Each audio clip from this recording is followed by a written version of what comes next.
तो चलिए बच्चों, आज के लेक्चर में हम इक्वेशन ऑफ कॉन्टिन्यूटी पढ़ने वाले हैं। लेट अस सपोज हमारे पास में एक पाइप है और इस पाइप के अंदर जो लिक्विड है वो स्ट्रीमलाइन फ्लो कर रहा है। तो इसमें मैंने सबसे पहला और इंपॉर्टेंट वर्ड आपको बताया स्ट्रीमलाइन, ठीक है ना। तो बेटा स्ट्रीमलाइन फ्लो कौन सा फ्लो होता है? जब भी कभी भी किसी भी पाइप में से हमारा लिक्विड फ्लो करे और फ्लो करते समय लिक्विड के जो अगले वाले पार्टिकल्स हैं और जो उसके पिछले वाले पार्टिकल्स हैं उनका रास्ता सेम हो। मतलब जितने भी लिक्विड के पीछे के पार्टिकल्स हैं वो आगे वाले पार्टिकल्स के ही पाथ को फॉलो करें। और लेट अस सपोज यहां पर इस लिक्विड के पार्टिकल की वेलोसिटी v1 थी और यहां पर इस लिक्विड के पार्टिकल की वेलोसिटी v2 है। जब पिछला पार्टिकल अगले वाले पार्टिकल के रास्ते में से निकले तो उसकी वेलोसिटी अगले वाले पार्टिकल जितनी हो जाए, ऐसा फ्लो होता है स्ट्रीमलाइन फ्लो, ठीक है। एक बार फिर मैं आपको बता दूं, जब भी कभी भी हमारे लिक्विड के पिछले पार्टिकल्स अगले वाले पार्टिकल्स के ही पाथ को फॉलो करें और अगले वाले पार्टिकल्स जितनी ही वेलोसिटी ऑप्ट करके उस पाथ को फॉलो करें, such a type of flow is known as streamline flow, ठीक है। इक्वेशन ऑफ कॉन्टिन्यूटी हमें ऐसा बताता है कि जब भी कभी भी किसी भी पाइप में से लिक्विड का स्ट्रीमलाइन फ्लो हो रहा होता है तो जितना मास ऑफ द लिक्विड इस एरिया ऑफ क्रॉस सेक्शन में से पर सेकंड पास होगा, उतना ही मास ऑफ द लिक्विड इस एरिया ऑफ क्रॉस सेक्शन में से भी पर सेकंड पास होगा, उतना ही मास ऑफ द लिक्विड इस एरिया ऑफ क्रॉस सेक्शन में भी पर सेकंड पास होगा, ठीक है ना। तो अपने दिमाग में ये बात हमेशा बिठाकर चलना कि अगर कोई भी एक पाइप है, इस पाइप का एरिया भले ही यहां से बड़ा हो और यहां से छोटा हो, तो व्हाट यू विल रियलाइज कि अगर यहां से 1 kg वाटर एक सेकंड में इतना आगे बढ़ा तो यहां से भी 1 kg वाटर एक सेकंड में उतना ही आगे बढ़ेगा। प्रिंसिपल ऑफ कॉन्टिन्यूटी हमें ऐसा बताता है कि अगर एरिया आपका कम हो जाता है तो पानी अपनी स्पीड को ज्यादा कर लेता है, पर ऐसा नहीं होता कि यहां से कम पानी पास होगा और यहां से ज्यादा पानी पास होगा।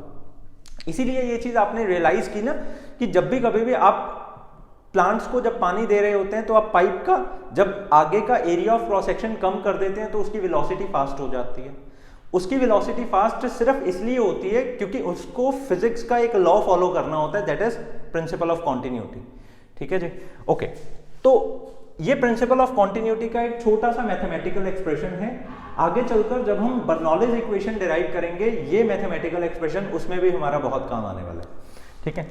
ओके, तो ये चीज आपको समझ में आ गई कि यहाँ का इतने टाइम में जितना मास आगे बढ़ रहा है यहां पर भी इतने टाइम में उतना ही मास आगे बढ़ेगा। मान लिया जाए यहां पानी का जो प्रेशर है वो P1 है, यहां जो पाइप का एरिया ऑफ क्रॉस सेक्शन है वो A1 है और यहां पर जो सरफेस से या ग्राउंड से हाइट है इस पाइप की वो कितनी है, H1 है। इसी प्रकार यहां पर जो ग्राउंड से हाइट है वो H2 है, यहां पर पानी का जो प्रेशर है वो P2 है और यहां पर जो एरिया ऑफ क्रॉस सेक्शन है वो A2 है। ये हमने कुछ चीजें कंसिडर कर ली, ये हमारा नॉमेनक्लेचर हो गया पूरे के पूरे पाइप का, ठीक है जी।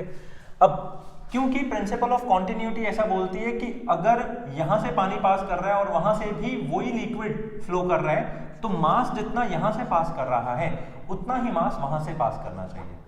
मतलब m1 must be equal to m2, ऐसा उन्होंने हमें बोला था, ठीक है।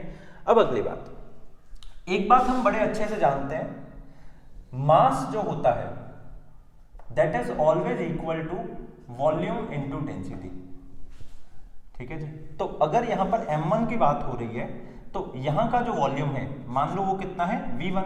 अब क्योंकि सेम पानी पास हो रहा है तो डेंसिटी विल रिमेन सेम, तो यहां की मैंने डेंसिटी क्या मान ली, तो अब m2 की अगर मैं बात करूं, मतलब यहां के पानी की मैं बात करूं तो वॉल्यूम वहां के पानी का मैं मान लूंगा v2 और डेंसिटी वहां का पानी और यहां का पानी सेम ही है, उसको मैं रो ही मानूंगा, ठीक है जी। अब वॉल्यूम का क्या फॉर्मूला होता है? वॉल्यूम का बेटा फॉर्मूला होता है, जनरल फॉर्मूला सीखेंगे एक मिनट। वॉल्यूम होता है length into breadth into height, ठीक है जी। तो length into breadth will become area multiply by height, ठीक है। तो मैं यहां के वॉल्यूम को बोल सकता हूं यहां का एरिया दैट इज A1 और यहां की height that is H1 and it is equal to, यहां के वॉल्यूम को मैं बोल सकता हूं यहां का एरिया मल्टीप्लाई बाय वहां की height. I hope so it is very clear to you. अब लेट अस सपोज यहां पर डेल्टा टी टाइम में हमारा पानी यहां से यहां तक पहुंच गया, और यहां पर भी डेल्टा टी टाइम की ही हमें कैलकुलेशन करनी है, यहां पर भी डेल्टा टी टाइम में ही हमारा पानी यहां से यहां तक पहुंचा, ठीक है। तो हम क्या कर सकते हैं, हम यहां पर इसको भी डेल्टा टी से डिवाइड कर देंगे और इसको भी डेल्टा टी से डिवाइड कर देंगे, एंड बाय डूइंग दिस हमारे पास में क्या आ जाएगा, हमारे पास में आ जाएगा कि H1 upon delta T upon H2 upon delta T. अब मैं एक चीज आपको और क्लियर कर दूं कि ये जो H1 और H2 है ना, ये एक्चुअल में डिस्टेंस है, मतलब यहां से लेकर यहां तक जो पानी ने डिस्टेंस कवर किया है एंड यहां से लेकर यहां तक जो पानी ने डिस्टेंस कवर किया है, ये उसकी बात हो रही है। So rather writing it for H1 and H2, ठीक है, क्योंकि उधर से आपको कंफ्यूजन हो गई ना कि हमने यहां की हाइट ली और यहां की हाइट ली। नो, मैंने यहां पर क्या लिया, मैंने यहां पर यहां से लेकर यहां तक डेल्टा टी टाइम में जो इसने डिस्टेंस कवर किया वो वाला डिस्टेंस लिया D1, and delta T time में जो इसने डिस्टेंस कवर किया वो वाला डिस्टेंस लिया, दैट इज D2, ठीक है जी। तो इस बात को बस अपने ध्यान में बिठा लेना कि जो वॉल्यूम है वो वॉल्यूम हमारा था length into breadth into height. अब यहां पर अगर तो हम बात करते हैं ऊपर जाने की या नीचे आने की, तो हम हमेशा हाइट लेते हैं, पर यहां पर लिक्विड के आगे बढ़ने की बात हो रही है, तो लेंथ इंटू ब्रेड्थ हो गया एरिया, और लिक्विड के आगे बढ़ने को हम क्या ले रहे हैं, डिस्टेंस, ठीक है, area multiply by distance, this is the correct explanation.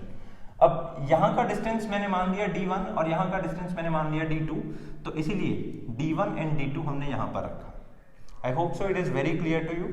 तो D1 को जब मैं टाइम से डिवाइड कर रहा हूं, this will become velocity, and D2 को जब मैं डिस्टेंस को जब मैं इसके टाइम से डिवाइड कर रहा हूं तो वो उसकी वेलोसिटी होगी, that is A2 into V2।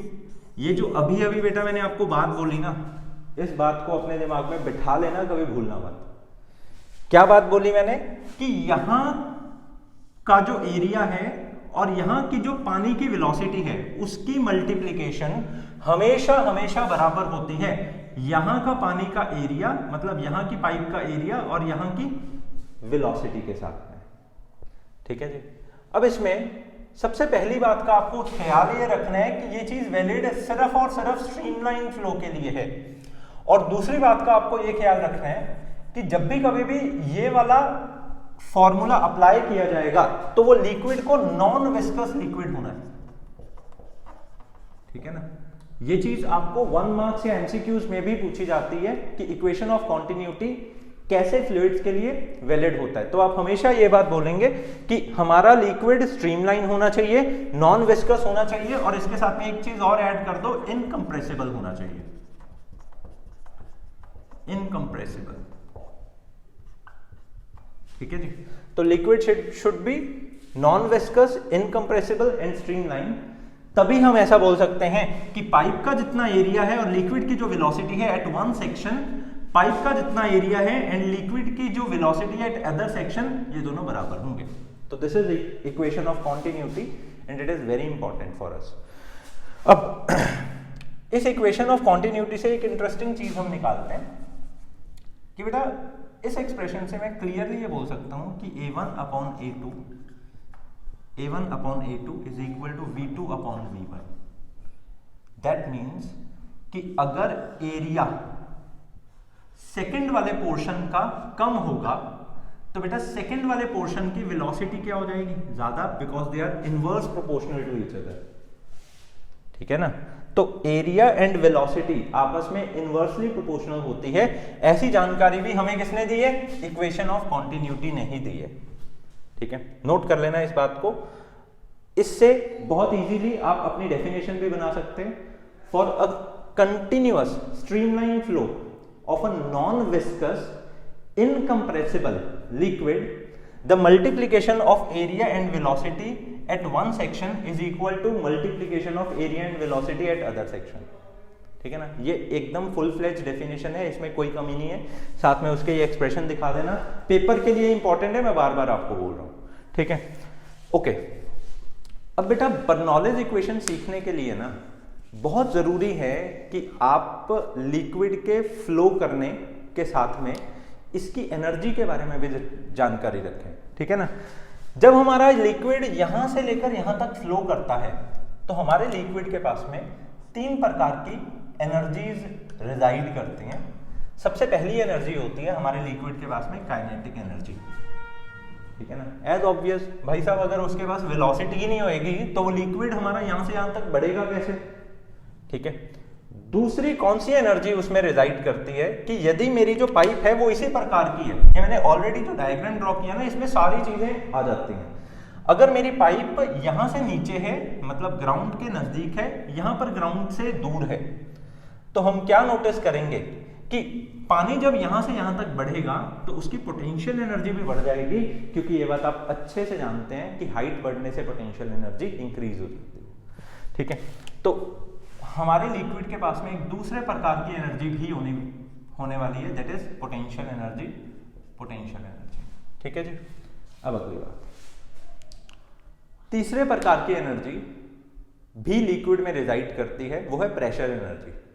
सोचकर देखिए कि जब हमारा लिक्विड पानी की पाइप से बाहर आएगा तब जिस भी दीवार के साथ में वो टकराएगा या जिस भी प्लांट्स के साथ में वो टकराएगा, it will be exerting a certain pressure over there, ठीक है ना। तो वो जो प्रेशर हमारा लिक्विड लगा रहा होगा, तो उस प्रेशर से हम ऐसा बोल सकते हैं ना कि हमारे लिक्विड के पास में कौन सी एनर्जी है, प्रेशर एनर्जी है, ठीक है ना। तो अब बारी आ गई बारी बारी से इन एनर्जीज को कैलकुलेट करने की। सबसे पहले हम कैलकुलेशन करेंगे अपनी काइनेटिक एनर्जी के लिए। आई होप सो इसको आपने नोट कर लिया होगा, ठीक है।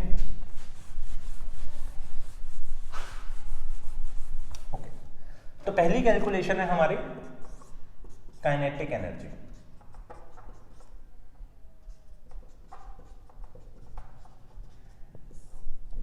सभी बच्चे काइनेटिक एनर्जी का फॉर्मूला जानते हैं, that is equal to half m velocity का स्क्वायर, ठीक है।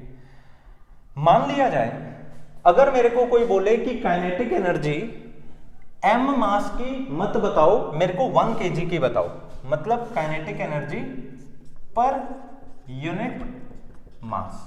जब भी कभी भी किसी भी चीज की 1 किलो के हिसाब से हमें कैलकुलेशन करनी हो ना, तो हम उसके लिए वर्ड हमेशा कौन सा यूज करते हैं, पर यूनिट, ठीक है। अगर मेरे को काइनेटिक एनर्जी बतानी है पर यूनिट मास की, तो वो किसके बराबर हो जाएगी, वो हो जाएगी half into mass into velocity का स्क्वायर डिवाइडेड बाय मास। तो मास से कट जाएगा mass and this will be equal to half into velocity का स्क्वायर। ऑलराइट, अब अगर मेरे को कोई बोले कि यहां से यहां की तरफ जो लिक्विड बढ़ रहा है ना, तो उसकी वॉल्यूम है v, लेट अस सपोज उसका वॉल्यूम है v, ठीक है ना। तो ये जो काइनेटिक एनर्जी है ये पूरे के पूरे v volume of the liquid की है। हमें v volume of the liquid की काइनेटिक एनर्जी ना बताई जाए, हमें काइनेटिक एनर्जी बताई जाए सिर्फ 1 यूनिट वॉल्यूम की। तो kinetic energy per unit volume किसके बराबर होगी, kinetic energy per unit volume होगी हाफ m वेलोसिटी का स्क्वायर अपॉन वॉल्यूम, ठीक है जी। मैंने वॉल्यूम के लिए थोड़ा सा साइन चेंज कर दिया ताकि कंफ्यूजन ना हो कभी भी, ठीक है। मास अपॉन वॉल्यूम का एक फॉर्मूला आप सभी जानते हैं कि मास हमेशा वॉल्यूम इनटू डेंसिटी होता है। So therefore mass upon volume is always equal to density. तो मैं मास अपॉन वॉल्यूम की जगह पर डेंसिटी लिख रहा हूं, हाफ को ऐसे लगा रहा हूं, वेलोसिटी का स्क्वायर ऐसे लगा रहा हूं। तो ये हमारी आ गई kinetic energy per unit volume की। मतलब अगर मैं पूरे के पूरे v वॉल्यूम की काइनेटिक एनर्जी ना बताकर सिर्फ 1 यूनिट वॉल्यूम की काइनेटिक एनर्जी बताना चाहूं तो वो इतनी है, ठीक है जी। अब अगली हम बात करते हैं। लेट अस सपोज कि हमें कोई बोले कि kinetic energy per unit wait बताओ। अब एक बात हमेशा याद रखना कि मास और वेट में डिफरेंस होता है, ये दोनों सेम चीज नहीं होती। अपने दिमाग में ये चीज बिठा लेना कि मास हमेशा m से डिनोट किया जाता है और वेट हमेशा m इंटू जी से डिनोट किया जाता है। अब मैं इसका अंतर आपको बताता हूं। हो सकता है कि ये जो पेन आपके सामने है ये पेन 5 ग्राम्स का हो, पर अगर मैं आपसे पूछूं कि इसका वेट कितना है, तो उसका मतलब मेरा होगा कि जब ये पेन को आप अपने हाथ पर रखो तो कितना दबाव ये पेन आपके हाथ पर लगा रहा है। तो वेट हमेशा बेटा किसके साथ में डील करता है, दबाव के साथ में डील करता है, फोर्स के साथ में डील करता है, जो कि सरफेस के ऊपर कोई भी बॉडी लगाती है उतना ही उसका वेट होता है, ठीक है ना। जस्ट लाइक आप जब अपना वेट करने के लिए वेइंग मशीन के ऊपर चढ़ते हैं तो आप क्या नोटिस कर रहे होते हैं, आप बेसिकली नोटिस कर रहे होते हैं कि आप कितना दबाव लगा रहे हैं उस वेइंग मशीन के ऊपर, ठीक है ना। ओके, तो अगर अब मैं आपको बोलूं कि काइनेटिक एनर्जी कैलकुलेट करके बताओ, ना ही पर यूनिट मास ना ही per unit volume but per unit weight of a liquid, तो kinetic energy per unit weight of a liquid होगी हाफ m इंटू वेलोसिटी का स्क्वायर। अब वेट हमेशा किसके बराबर होता है बेटा, वेट हमेशा m इंटू जी के बराबर होता है, तो मैंने m से काट दिया m, तो हमारे पास में आ गया हाफ इंटू वेलोसिटी का square upon g. This is a very very important question जो आपको एक नंबर में पूछा जा सकता है। अब जो मैं बात बोलूंगा उसके अपने दिमाग में बिठा लेना, उसको अपने दिमाग में बिठा लेना। वो बात ये है कि ये जो वेट हम कैलकुलेट करते हैं ना पर यूनिट काइनेटिक एनर्जी के लिए, मतलब जो हम काइनेटिक एनर्जी कैलकुलेट करते हैं पर यूनिट वेट के लिए, इसका एक नया नाम भी होता है, दैट इज वेलोसिटी हेड।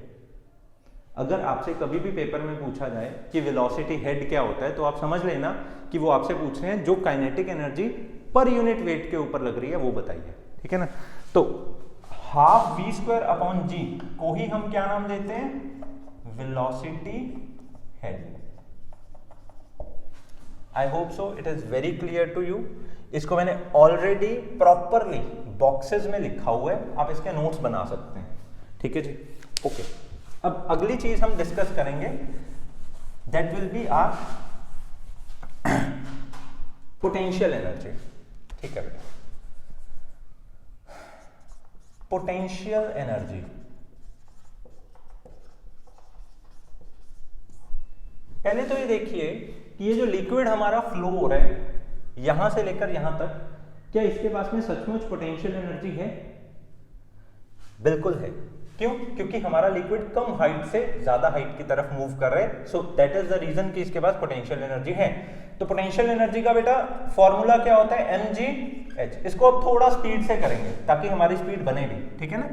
तो mgh है पोटेंशियल एनर्जी। जब भी कभी भी हमें बेटा पोटेंशियल एनर्जी कैलकुलेट करनी हो पर यूनिट मास, तो पर यूनिट मास के लिए कितनी होगी पोटेंशियल एनर्जी, सिर्फ और सिर्फ gh, क्योंकि जब हमने इसको मास से डिवाइड कर दिया मास और मास हो गया कैंसिल, ठीक है ना।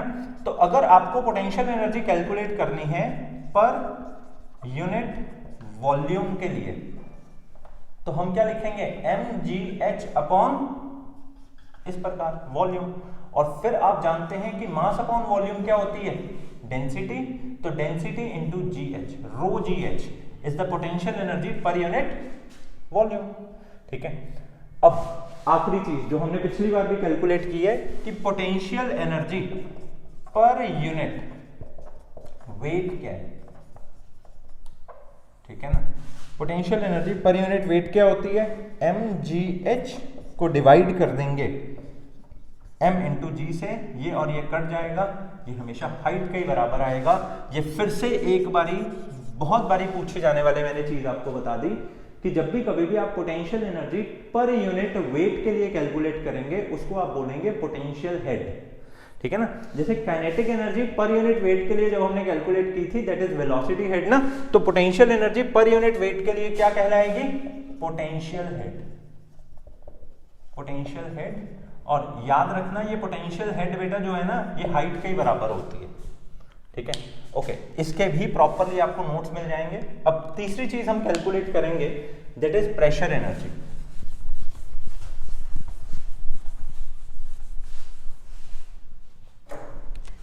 प्रेशर एनर्जी,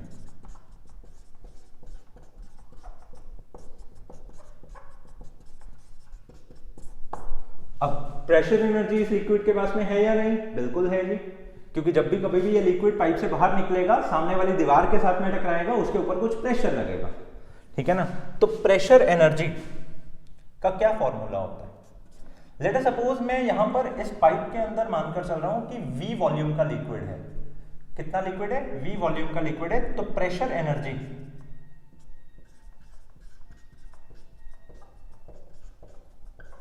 कितनी होगी, जितना प्रेशर लगाया जा रहा है मल्टीप्लाई बाय जितना वॉल्यूम ऑफ द लिक्विड है, इसी को ही हम बोलते हैं प्रेशर एनर्जी। बच्चे वहां पर भूल जाते हैं प्रेशर एनर्जी, क्योंकि इतना कॉमनली नहीं ना ये यूज होता, तो इसलिए आप लोग भूल जाते हो। याद रखना इस बात को कि प्रेशर जितना पूरे के पूरे लिक्विड के वॉल्यूम के द्वारा लगाया जा रहा है उसकी मल्टीप्लीकेशन करनी होती है। ठीक है जी, ओके। अब अगली बात, अगर आपसे मैं बोलूं कि pressure energy per unit volume कितना है, तो pressure energy per unit volume होगा P into volume upon volume. ये और ये कट जाएगा, ये P ही आ जाएगा। ध्यान देना ये P इज फॉर प्रेशर। ठीक है, तो मतलब अगर मैं 1 यूनिट वॉल्यूम मान लूं और उस 1 unit volume of the liquid के ऊपर जो प्रेशर एनर्जी लग रही होगी that will be itself equal to pressure only. ठीक है, अब अगली बात हम करते हैं pressure energy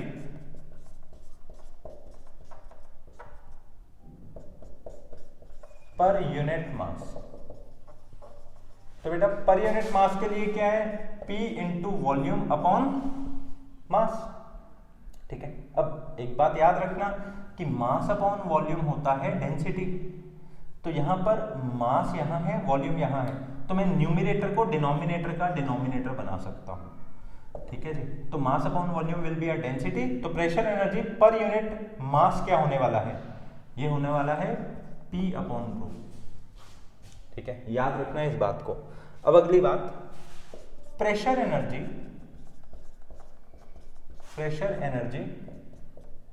per unit wait. तो बेटा pressure energy per unit wait क्या होगी, जितना भी मेरा प्रेशर है, जितना भी मेरा प्रेशर एनर्जी है that is P into V, इसको मैं M इंटू G से डिवाइड कर दूंगा। तो ऐसे में ये जो वॉल्यूम है इसको फिर दोबारा हम डिनोमिनेटर का डिनोमिनेटर बना देंगे। तो मास अपॉन वॉल्यूम हमारा बन जाएगा डेंसिटी, तो ये हमारा बन गया P अपॉन रो इंटू जी। अब एक बार फिर इस चीज को हम क्या लिखेंगे, प्रेशर हेड।